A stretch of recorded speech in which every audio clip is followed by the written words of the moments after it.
சவுல், ஸ்தேவானை கல்லெறிந்து கொல்ல நாங்கள் முடிவு செய்திருக்கிறோம். நீர் என்ன கூறப் போகிறீர்? ஸ்தேவான் சாக வேண்டும். நானும் சம்மதிக்கிறேன். இயேசு கிறிஸ்துவை பின்பற்றுகிற ஒருவனையும் விடாதிருங்கள். அதற்கான நிரூபத்தை பெற்றிருக்கிறேன். அதனால் அவர்களை தேடி காவலில் அடையுங்கள்.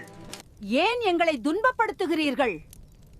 கிறிஸ்தவ மார்க்கத்தை பின்பற்றக்கூடாது என்று ஏற்கனவே எச்சரித்தோமே. காவலர்களே, இவர்களை இழுத்துச் சென்று காவலில் அடையுங்கள். நீங்கள் கெஞ்சினாலும் நான் உங்களை விடுவிக்க மாட்டேன். இயேசுவை பின்பற்றுகிற அனைவரையும் காவலில் அடைப்பேன். உங்கள் சபையை இடித்து உங்களை காவலில் அடைக்கப் போகிறேன். காவலர்களே, இவர்களை பிடியுங்கள். இயேசுவின் சீஷர்களை தேடி பிடித்து தமஸ்குவில் உள்ள இந்த கிறிஸ்துவின் மார்க்கத்தாராகிய யாரையும் கண்டால் அவர்களை கட்டி எருசலேமுக்கு கொண்டு வர எனக்கு அதிகாரப்பூர்வ நிரூபம் தர வேண்டும். சவுலே, சவுலே, நீ என்னை ஏன் துன்பப்படுத்துகிறாய்? ஆண்டவரே, நீர் யார்? நீ துன்புறுத்துகிற இயேசு நானே. முள்ளில் உதைக்கிறது உனக்கு கடினமாம். ஆண்டவரே, நான் என்ன செய்ய சித்தமாயிருக்கிறீர்?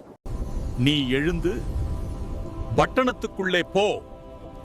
நீ செய்ய வேண்டியது அங்கே உனக்கு சொல்லப்படும்.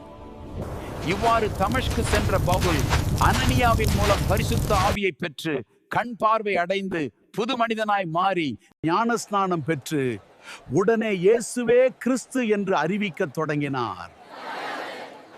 சவுலே, உமக்கு என்ன ஆயிற்று?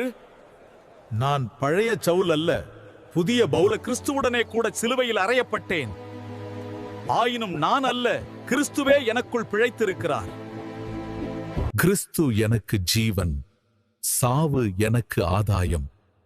அது மாத்திரமல்ல, என் கர்த்தராகிய கிறிஸ்து இயேசுவை அறிகிற அறிவின் மேன்மைக்காக எல்லாவற்றையும் நஷ்டம் என்று எண்ணிக்கொண்டிருக்கிறேன். முன்னே நான் தூஷிக்கிறவனும் துன்பப்படுத்துகிறவனும் கொடுமை செய்கிறவனுமாயிருந்தேன். அப்படி இருந்தும் நான் அறியாமல் அவிசுவாசத்தினாலே அப்படி செய்தபடினால் இரக்கம் பெற்றேன். பக்தி வைராக்கியத்தின்படி சபையை துன்பப்படுத்தினவன் நியாயப்பிரமாணத்திற்குரிய நீதியின்படி குற்றஞ்சாட்டப்படாதவன். பவுல் நன்கு படித்தவர், வேதத்தை ஆழமாக அறிந்த பரிசேயர், நியாயப்பிரமாணத்தில் குற்றமற்றவர், மத ஆர்வத்தில் சபையை துன்படுத்திய அளவுக்கு தீவிரமானவன். ஆனால் பரிசுத்த ஆவியினால் உண்டான கிறிஸ்துவை அறிந்த அறிவே அவரை தேவனிடத்தில் சேர்த்தது. அதே போல வேத அறிவு மட்டுமல்ல, பரிசுத்த ஆவியின் வெளிப்பாடும் மதம் அல்ல, கிறிஸ்துவை அறிதலும் மனிதனை தேவனுக்கு உரியவனாக்குகிறது. பரிசுத்த ஆவியின் வெளிப்பாடு இல்லாம வேத அறிவு மட்டும் இருந்தால் அது நம்மை பரிசேயராக்கும். வெளிப்பாடு வந்தால்தான் அது நம்மை கிறிஸ்துவுக்குரியவராக்கும்.